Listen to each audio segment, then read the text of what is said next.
Die Gedanken sind frei. My thoughts freely flower. Die Gedanken sind The purpose of Freethought Forum is to be vigilant to the encroachment of religion into government and to educate the general public as to what a freethinker is. No person can deny. Die Gedanken sind frei. No person can deny. Die Gedanken. Welcome to Freethought Forum. I'm your host, Ed Liggett. And today I have with me Miss Catherine Fahringer, the executive producer of this show. And we're going to do something a little different this time around. We originally had a guest scheduled for this time based on an article that he had written in the San Antonio Express News. At the last moment, I received this letter that I'm going to read in part to you. Now, normally, we don't make any comment about people that decline to come on for whatever reasons they may have. But in certain circumstances like this one, I think it's important that we say something about this, because in this particular letter, allegations were made about our questions being anti-Catholic and anti-Hispanic. And I want to make it absolutely clear that on this program we're not anti-anything, we're pro-reason. And pro-reasons means that you try to deal with the truth as your life experiences go, and try to move on from there with a lot of confidence and emphasis on people, having faith in people. And in this case, we are supported by the human. What? Give me the association here. Ours? Oh, the Secular Humanist Association of San Antonio. It's a long one. Long one. And CHASA. Mm-hmm. And what are your thoughts on that? What do you think our primary purpose is? Well, to be entertained, it would seem. I mean, I can't seem to get anybody really inspired to do things. I wish we were a more active group, and we certainly could recruit some nice young blood that really wants to do something. I think our purpose actually should be to establish exactly what our newsletter is called, alternative approach. There is an alternative approach to religion, and it's reason, and there's nothing shameful about that. And I think we should define ourselves so that we are not criticized the way we have been as being vile, horrible people. If you don't go to some church, you're awful, and that's not true. It's not true. So that's what I think. Yes. Yes, I'd like to emphasize again that we're simply pro-reason, and we are a member of the community, and we do things in community. We have people on the show that are people in the community to talk about strictly community things. The one thing that I think stands out with this group is we believe in a separation of church and state, and I think that is very important. And this was brought back to me again a couple nights ago when a gentleman happened to be talking about the wars being religious wars, and I had just recently completed a 6-part segment on the Vatican and the Vietnam War, and perhaps that was in the gentleman's mind when he wrote this letter to me. But basically, I was given history. It was not a anti-Catholic dissertation. It was simply history of what had happened, what many authors write about, and I had plenty of books to back it up, including a book from the current Archbishop of New York. So I think it's important that we know that church and state are separate. And anytime one or the other crosses the line, we have to talk about it. We have to know where we're going. And specifically, the President of the United States has just recently announced that they're going to send 50,000 American troops to the area of Bosnia. Now, we've already been engaged in fighting there. Our pilots have been bombing. And I would dare say that, being generous, maybe 50% of the American people know where this area is. We've done stories about and programs on that, but maybe 50% know where this area is, and yet we're getting ready to send our own kin, as so to speak, our own fellow Americans into harm's way. So I think before we do that, we have to understand the dynamics of this particular religious war that's going on over there. And it is a war between the Catholics, the Orthodox, and the Muslims.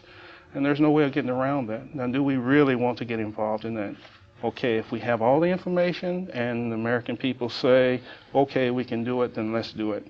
But at least we should have the information at our disposal.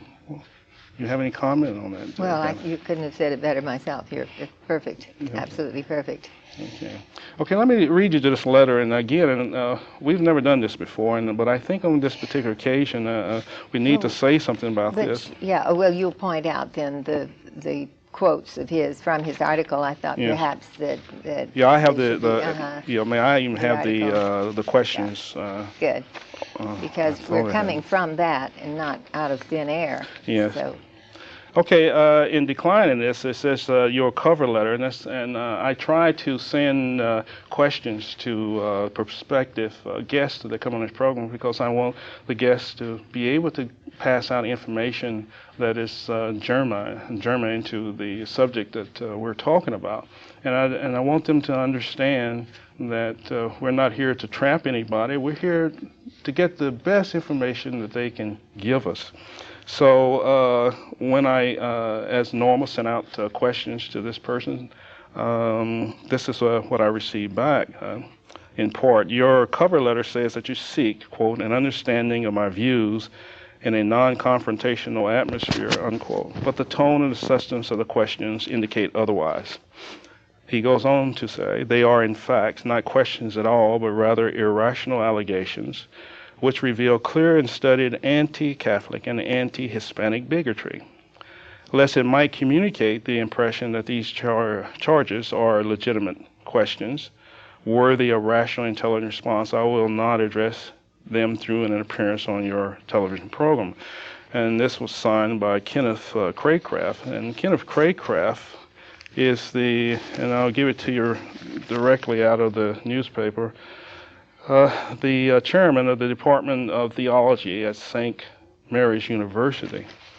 And in answering questions, I think I should first tell you how he came to my attention.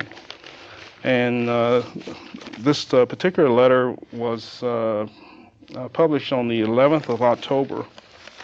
And the title was Catholics' First Commitment Not to Nation. And of course, that got my attention right away. Gets anybody's attention. Yes, because... made a statement yeah, very loudly. Very loudly, and I thought, well, here's someone saying something bad about Catholics, because Catholics are like Protestants and like non-religious people, or they are Americans, and we all tend to think that the nation is like the family, and the nation comes first. So that's what got my attention. So I started reading it, and I started thinking all along the time I was reading that, oh my goodness, this person really doesn't have a grasp of the republic that we, and the Constitution that's part of the foundation of America, that the America, at least I know. And by the time I got to the end of it, I was thinking, oh well, what can I say?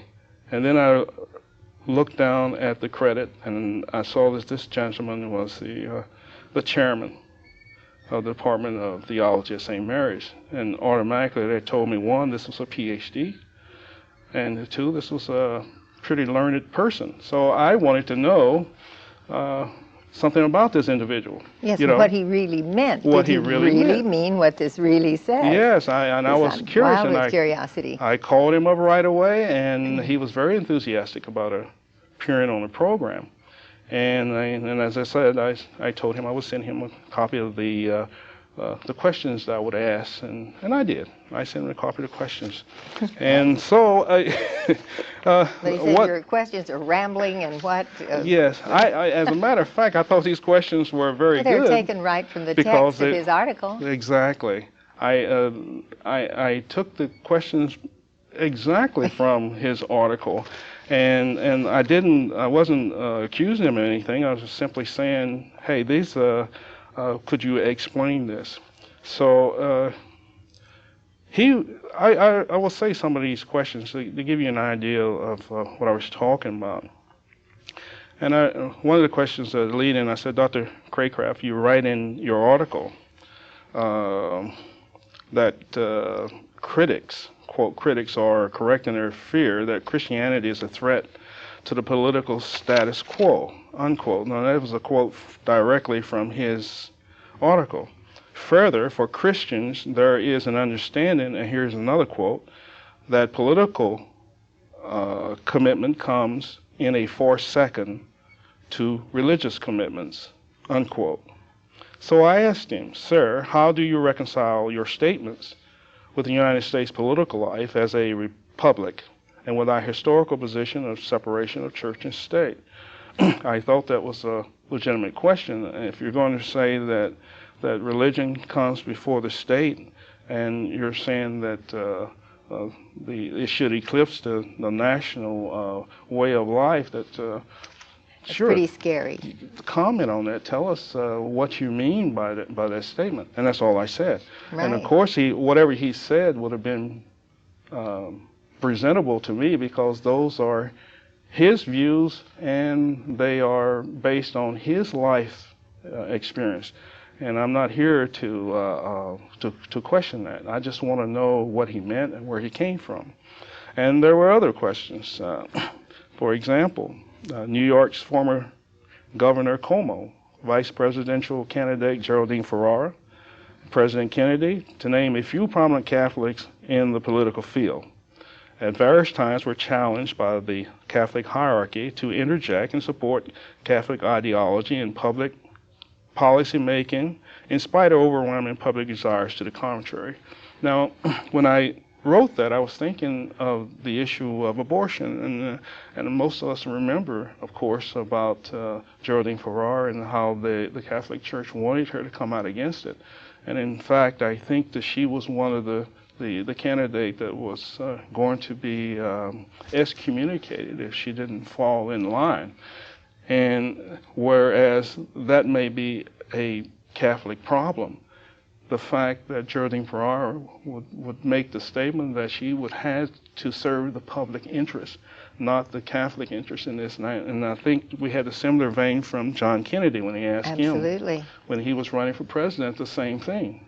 Are you here to serve the Catholic Church or what? And he answered very intelligently that he was here to further the interests of the United States of America. And that was clear cut. And I think at that time he did receive some kind of problems from the church for making those statements. But in all these cases, Governor Cuomo, or former New York Governor Cuomo, these people are Americans and they put American interests first, and that's the way it should be, at least from my perspective. So I asked the question to the gentleman, Mr. Craycraft, is it your position that Catholics cannot be effective political leaders because, quote, and this is a quote from him, their faith makes them strangers to the political system, unquote. And I think that was a legitimate question. I didn't see anything wrong with that specific questions. And again, whatever he wished to say about it, those would have been his viewpoint. But it's a small article. It's short, fairly short, and I think it would have been nice to have him here to, as you say, to explain what he said. Has he been cut here? We don't know how much this has been edited. Right. And perhaps his real meaning is not this at all. No. But you would have think he would have been happy to have come on and explained that, were that the case. Well, I was, when I talked to him about this Catholic's First Commitment Not to Nation, he said, well, that wasn't my title. Well, those of us that have written articles, we know what that's can an happen. occupational hazard. I'm going to tell you that now. But the body of this letter, I'm sorry, Mr. Craycraft, that's your responsibility, and what you said here, you should be well able to come on and defend it. Also, to say that I'm an anti-Catholic, I did put a question in here about that, and I said in the 1850s, Irish immigration to the U.S. brought about fear of Catholicism and rule by the Pope, and spawned the so-called Know-Nothing political party. And those of you that are history buffs will remember all the problems that the Catholic immigrants had when they first came to this country, and the bigotry that they suffered. And then I went on to say, by admitting or asserting that there is substance to the political fears held by Protestant Americans, aren't you creating and are contributing to the xenophobic, anti-immigration demagoguery? And that's exactly what I meant. I mean, we've gone through this before. And what happened to the Irish Catholics was shameful, and it's a shameful part of history. And for a learned person to bring this up again and saying, regardless of whether he wrote the title or not, that the Catholics should not be, their first commitment is not to the United States, but to their religion, and then we're talking something entirely different. Excuse me, I think they call that a theocracy, don't they? When, yes. And this is not what we have here yet. Yes. And then I went on to talk about another question, that, and perhaps this is where the so-called anti-Hispanic in Mr. Craycraft's letter came from. I said there are reliable statistics suggesting that 10 million South Americans, and in parentheses I put many presumably of Catholic persuasion, close parentheses, will immigrate into the United States within the next few years. You seem to suggest that Catholic Americans should be less concerned about the, quote, and here's quote, artificial boundary, unquote, and more accommodating of a, quote, borderless kingdom of heaven, unquote. Now those are his words in that respect. And my question to him was, are you opposed to the current political effort to secure our borders and tighten U.S. immigration policy? Now, I do not believe by posing that question that I'm anti-Hispanic, even more than I believe that Americans in this country now are saying that maybe we should have an English only in government affairs. Now, I do recall that not too long ago, some lawyer or some judge had made the obnoxious statement that a mother should be speaking Spanish in her home, and I thought that what happened to him, including the apology. You should be speaking English to your children. Yeah, I mean, and she was Spanish. That was ridiculous. It's absolutely ridiculous. He's butting in where he doesn't belong. But when it comes to business of the country, I think that's a different matter entirely. People cannot seem to divorce these two issues at all. The minute you say one thing, it's, oh, you're xenophobic, you're this, you're that, you're bigoted, so forth and so on. Ridiculous. Yeah, and I was saying that surely those of us that have been in foreign countries, we have seen one thing about America that's different, is we feel very safe. We feel that power can be transferred, and we do it just about every 4 years, and without even a blink. So, but in those particular countries where they have dual languages, they have a lot of problems. Look at Canada. Canada is one of those good examples, the French and the English. In other countries, you have the same problems. And I don't think that it is an illegitimate question for an American citizen. And even if he's a Hispanic citizen, they are American citizens. To question whether or not we should be protecting our borders, and whether or not we should make English an official language for government reasons. As a matter of fact, I think it's a good idea, because I think to assimilate, we will all have something in common, and what's at stake is this country. I mean, if we can't live together, then we're certainly going to perish. And for someone to suggest that, well, we're just not going to have national borders, I think they're whistling at Dixie. Well, that is scary, because let's face it, in just 20-something years, I think we've gone from 4 billion to 5 point billion something. This is alarming as far as population goes, and to say we can't ignore this any longer. This is something that must be addressed, and to say that you're xenophobic or you're bigoted or something like that is just pure poppycock. Your head, your reason will tell you there is just so much space on this earth. There's just so much space in this country, and you can already see beginning to deteriorate here. You've noticed that things have changed in my lifetime tremendously since the 50s to now, particularly. So, well, I'm sorry he wouldn't come on and talk to us about this, because I think your questions were excellent, and you certainly picked up the points that he made in his article. Why would he be afraid to elaborate on them? I don't understand. Well, again, I don't follow his particular logic. Well, if he means this exactly, then in this book, it's something like this. It says, if you choose to protect papal security interests, knowing that they are gravely undermining U.S. security, should this behavior not be considered treason? Well, I would consider it treason. It's an attempt to change our government. It's from a democracy to a theocracy, and I don't think that is what we want. Well, you know, I have also made a question, because in his article, he spoke of the Pope as being his chief pastor, and he's very enthusiastic about the things that the Pope was doing. Now, I think that the Pope and I can't think of the Orthodox leader, the way he met with him and spoke with him, perhaps about the Bosnian War. I thought those were the type of things that he could do. But I'd like to make it clear that there is a pact, and it's called the Lateran Pact of 1929. It's a treaty.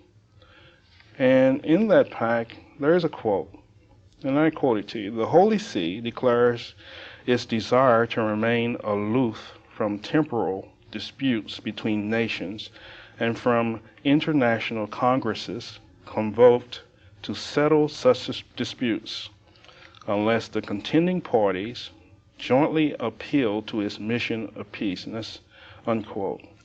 I asked the question, one of the questions I was going to pose to Mr. Craycraft was that, do you feel that the Pope's 4 trips to America to insinuate Catholic ideology into the formation of American foreign policy violates the spirit of that treaty and represents an unwarranted intrusion into American domestic affairs and political life? Now, and I based that question on the fact that, one, that even in his letter, he was saying that the Pope had come here and challenged America about his immigration policy to let everyone in. Well, this was the 4th time. He's also come here to talk about our abortion policy and other items that were in the political arena, and something I believe that only Americans should be involved in, as far as formulating some kind of policy. Now, if that's not intrusion, I don't know. And I call it intrusion. Yeah, and at one point, I think arrogance. The Catholic bishops embarrassed the Vice President of these United States because he did not go along with the population, American policy on population control, and in trying to make it appear that if he did not, then they would use the Catholic vote to undermine their position.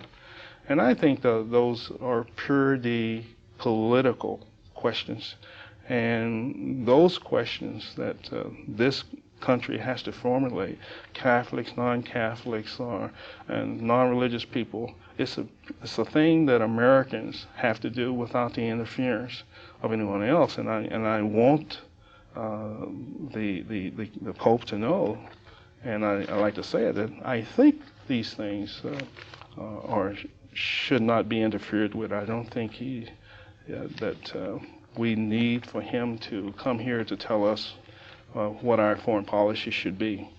And I certainly don't think he should put Catholics in a position of choosing whether or not they're going to be quote, good Catholics or good Americans.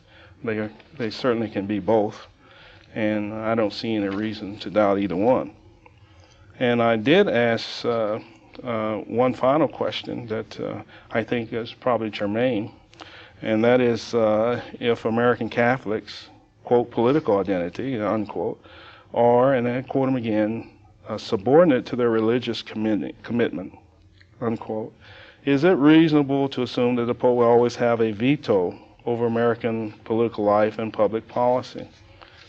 Now, according to his article, if the nation comes second and Catholic religion comes first, then it stands to reason to me that the Pope would have a veto over whatever we decide to do. As in the case of the bishops, we were trying to use political means to get the United States to go along with their population.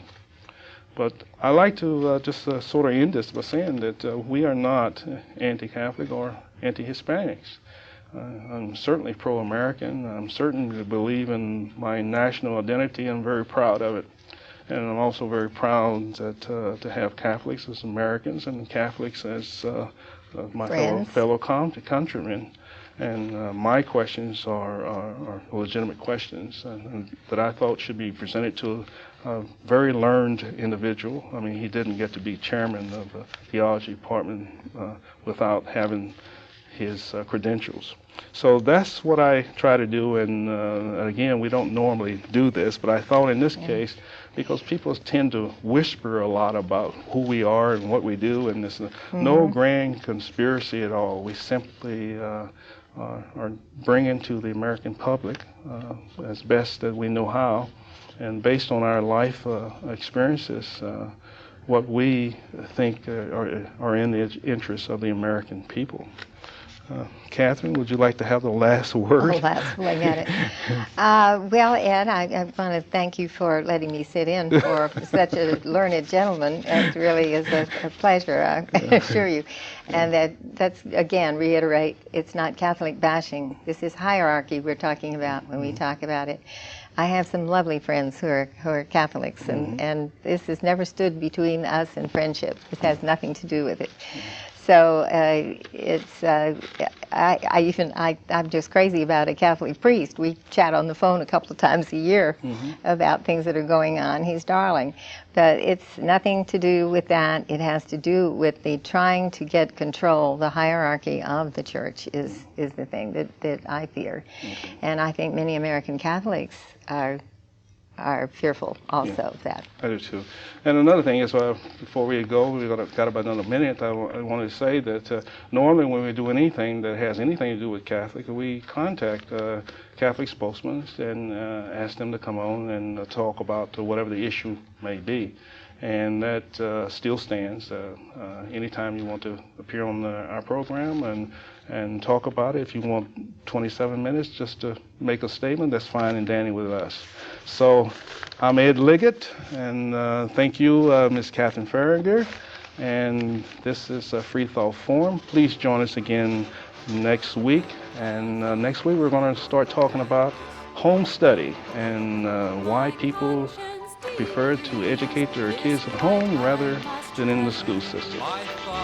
Goodbye, and thank you very much for viewing Freethought Forum. No person can deny die Gedanken sind frei. No person can deny die Gedanken sind frei.